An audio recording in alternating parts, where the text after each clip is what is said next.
All right, it's time to talk about energy. So, everything from the law of conservation to types to kinetic versus potential. So, here, let's go. What is the law of conservation of energy? Basically, it says this: energy is never created or destroyed, it only changes form. And the ultimate source of energy on our planet is the sun. It's what makes our plants grow, and they take the energy and they convert it into sugars, and they allow their cells to develop through photosynthesis. Then we get grains that we eat, that cows eat. We get milk from cows that gives us cheese. Or if you're vegetarian, you may not have that. I don't know, it's up to you. But we have fossil fuels, which is still dead, soft plants like marshes and things like that, or trees. And one will give us coal and one will give us oil. But actually, all of that energy is still the basic place it's coming from is our sun. It's what we use every day to keep us going. Because remember, when we have food, it's our metabolism, right? Well, that's burning our fuel. And we forget that we're a living machine that needs to get nutrients and energy from places, and we get it from our food. We burn our food, we just don't combust it. So, one of the things on the test you're going to find out about is what are the different forms of energy? Well, the basic ones we're going to talk about are mechanical, thermal, chemical, electrical, electromagnetic, and nuclear. So let's look at those a little more in depth.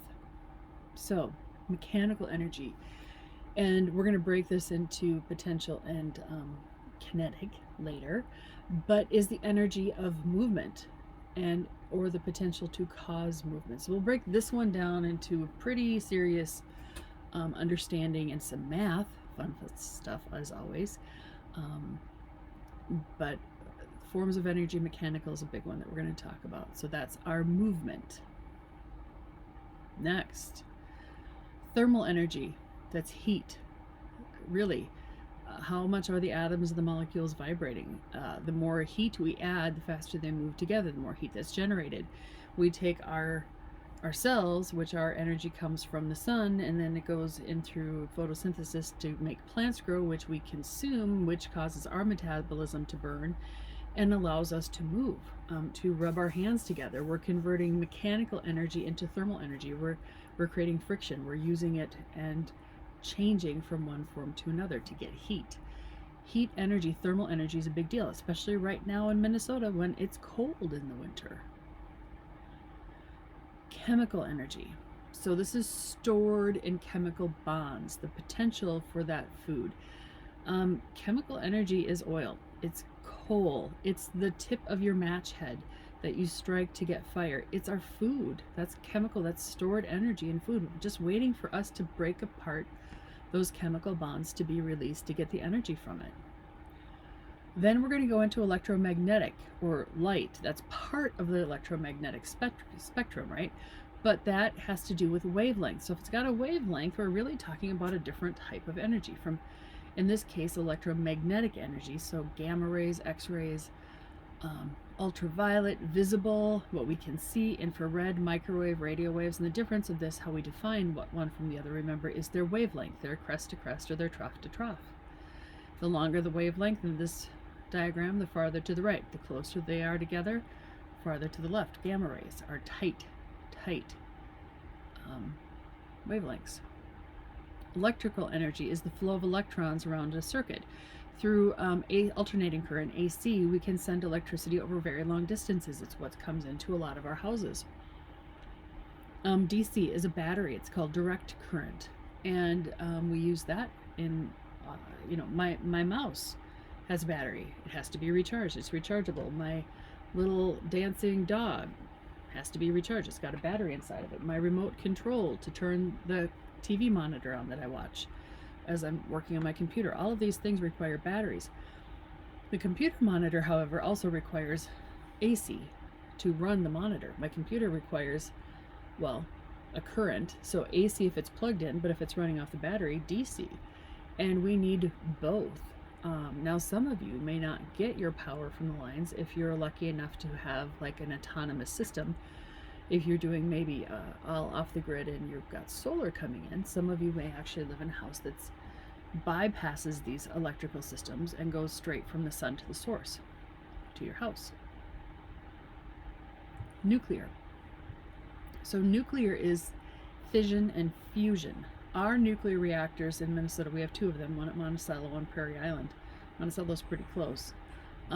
They are work on fission reactions. So they're taking large atoms that naturally decay and break down. They're radioactive. And the energy that's released is a lot of heat. And that heats up water, which we generate steam from because it causes it to boil, which the steam moves and flows through turbines that turn, which creates mechanical energy, which allows us to generate a magnetic field, which allows us to create electricity. Nuclear gets a bad rap.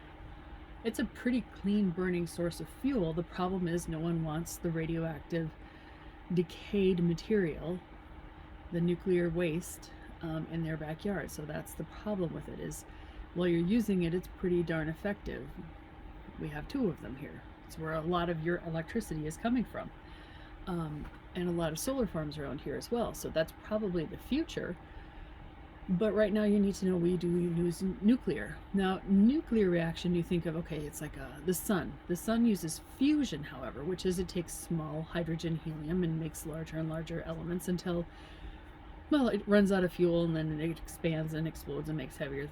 Anyway, that's earth science, but remember that from last year. You can go through and remember how nuclear fission works. It's here on Earth. Nuclear fusion is what you learned about in a star. The atomic bomb actually used both. It takes an incredible amount of energy to create fusion. So to get the atomic bomb to work, they actually had to have a fission reaction first to create enough energy to create the nuclear fusion, which was the second part of that explosion. Sound waves are energy. They vibrate the air. It makes them move. If you go faster than the speed of sound, you can get a sonic boom, which can actually create a cone behind the plane as it occurs. In fact, there's a sonic boom happening right there and one at the back. What is energy then? Energy is the ability to do work. And our ultimate source of energy comes from where? If you said the sun, you remembered from earlier. So let's look at this chart really quickly. See if I can make it just a little bit larger. There we go. So the ultimate source of ours, if you have photovoltaics, those convert directly to electricity. Some of you are lucky enough to have those. Wind, hydroelectric, waves, tidal, that creates mechanical energy. Solar and thermal energies, like geothermal, creates heat. Biomass fuels are chemical. That's corn, wheat, sugarcane, all of those things. But that's also fossil fuels, because that's really the byproduct of ancient plants that have been buried and converted into oils and coals. Those both release chemicals. Nuclear fusion is heat. It's generating heat. Geothermal is heat. And you'll notice that on here, whether we go from biomass or fossil fuels or nuclear fuels, we're using that to generate heat, which creates mechanical work, so spinning turbines that can spin the magnets to create electricity to get to us, the end user. So actually the quickest one to get to it is photovoltaics. It's going straight from the sun through the voltaics to our use, where all of these other things have to go through some other transfers from heat to mechanical to electricity. So there are two types of energy when we're talking about mechanical that we're really going to focus on, and that is the kinetic and the potential. Kinetic means movement. Potential means stored. That's really what it is. And I've got these formulas down here, so we're going to go through these a little more in depth now. Here we go. So potential energy is stored energy, quite often with position, and we're really going to spend a lot of time talking about position height. Really, potential energy, the formula we're going to use the most, is weight times height. So potential energy is weight times height, remembering that weight is gravity times mass. So another way to write this down is potential energy is mass times gravity times height. These two things make up weight. I would put both of these on your formula sheet.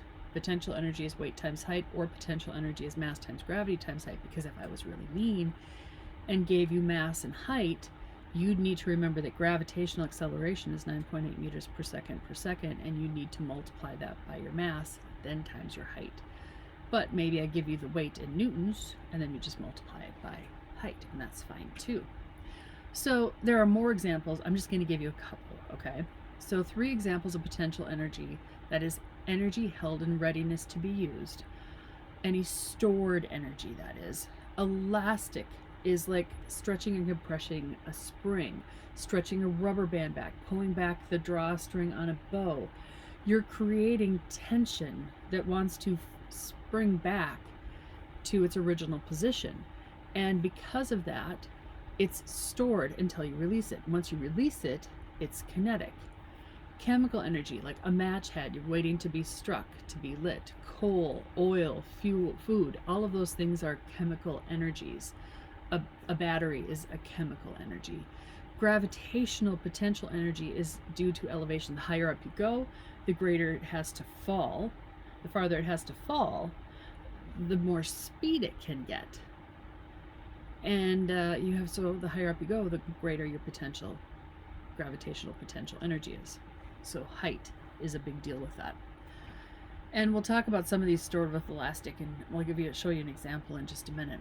Kinetic energy then is energy that depends on mass and velocity, that is movement.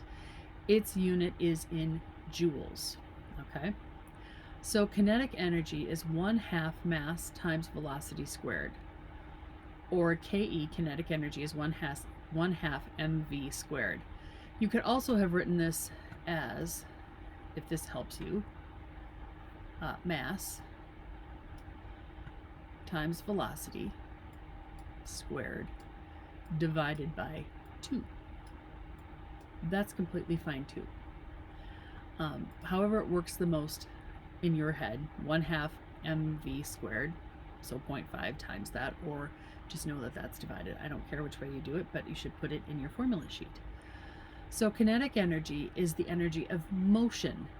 Anytime matter's in motion, it has kinetic energy. So the faster the object moves, guess what? The more energy it has. And if that object happens to have more mass, the more kinetic energy it can have. May not go, you can have a really small item going really fast that has the same kinetic energy as something moving really slow but has a lot of mass. It's going to take more to stop them. You know, stopping a bullet is not a good thing to try and do. Stopping a Mack truck is also not a good thing to try and do. You don't want to be in front of anything like that, whether it has a small mass or a large mass. So, for a closed system, that is ideal mechanical advantage, ideal, all of these things, remember, the sum of potential energy and kinetic energy is constant. As one changes, the other one, so if I lose kinetic energy, I'm probably gaining potential. As I lose potential, I'm gaining kinetic. And we'll look at some examples of that. So some quick reminders to make sure you have this in your notes. So you should by now, but just in case you don't, here we go. Remember, energy is expressed in a joule, a J. Weight is newtons, mass times gravity, 9.8 meters per second squared, and that's a newton. Height, we're going to use meters. Mass, we're going to use kilograms. And velocity will be in meters per second. So those are the basic units we're going to want to use for math for this unit. Potential energy. So as potential energy decreases, in this case, my kinetic energy is going to increase, and vice versa. As my kinetic decreases, my potential increases. And this is what we're going to talk about. I wrote it down in case you want to go back and read this. But if I project something into the air, like I throw it from my hand, it's going to have the 100% kinetic the second it leaves my hand. Now, as I'm pulling my arm back to throw, as I'm back here, it's all potential. I haven't moved yet, but the second I let go, it's got 100% 100% kinetic energy. It is the energy of motion. Now, if I throw it straight up into the air, what's it fighting? Well, it's fighting gravity, right? So as gravity slows it down, it's gaining potential energy because it's gaining height. And it's slowing down, so it's losing kinetic. So at this point, we're at 50-50. We have 50% potential and 50% kinetic. We're down here, when I let it go, was 100% kinetic. At this instant millisecond of pause, the point at which it changes direction, where it stops going up, pauses, and starts coming down, it actually stops for the briefest of time. And at that brief pause, that millisecond, it's 100% potential energy. And then as it comes down on the other side, it just reverses. I'm losing potential, I'm gaining kinetic, until it gets down to the same height where it left my hand. It's back to 100% kinetic. If it can fall farther, let's say I threw it from, my shoulder height, and it could go to the ground, it could actually get a little extra speed because now it's got farther it can fall. So this is called the comeback can. And it's looking at the same thing, except in throwing something up in the air and making it roll across the floor. And let's see what's happening. So I let it go, rolls away, it slowed down, friction obviously helped with that. And then it stopped, and now it's coming back. So there's got to be some trick to this, right? I mean, cans don't just roll away from me and then come back unless I'm rolling them uphill and then gravity pulls it back down, but this is a flat floor. But you'll notice the second it left my hand, it had the greatest kinetic energy. And then as it slowed down, it was gaining potential. So something is happening inside of this can to show me that we have a change happening. We're going from kinetic to potential. And usually I do this as an extra credit assignment, or if you want to make this, you'd bring it in to me. Which I suppose if you wanted to, you could actually do for like a 5-point summative extra credit. You could look up something called the comeback can and make one. Pringles cans, nut cans, anything like that, coffee cans. This was actually a coffee can with 2 lids to keep it straighter.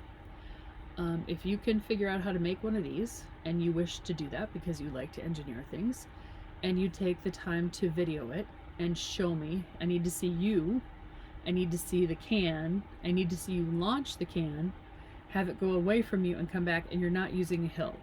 It has to be, there is, I will give you this hint, it's elastic potential energy being used inside of this. So it's an option. You do not have to do it. You would not lose points for not doing it, but if you wish to, if that's something that's interesting to you, you have until the test to make that and give it to me, and send me the video. I won't show it with anyone else. I'll just watch it, give you your credit, and erase it. So remember, energy can't be created or destroyed, only changed from one form of energy to another. The total energy never changes. And that's that law of conservation energy, circling back to the top of the notes. And where does our energy come from? The sun. So now that you've gone through the notes, you will find in here that we have a whole bunch of practice questions. So you're going to want those formulas handy to go. What is the potential energy of a rock that weighs 100 newtons that's sitting on a hill 300 meters high? So we know our weight is in newtons. In this case, it weighs 100 newtons. We know its height is 300 meters. That's just straight up multiplication, right? If we go back to the formula. So go through and practice these. Then we get a little crazier. And I'm going to actually make you do some graph reading. Yeah, here we go. So this is looking at energy consumption projected through 2035. Now, liquid fuels, coal, natural gas, renewables, and nuclear. I think this graph will be changing as we're getting pushed. Ford and GM have come out that they're committed to going to hybrids and electric vehicles. We have car companies that are pushing for that.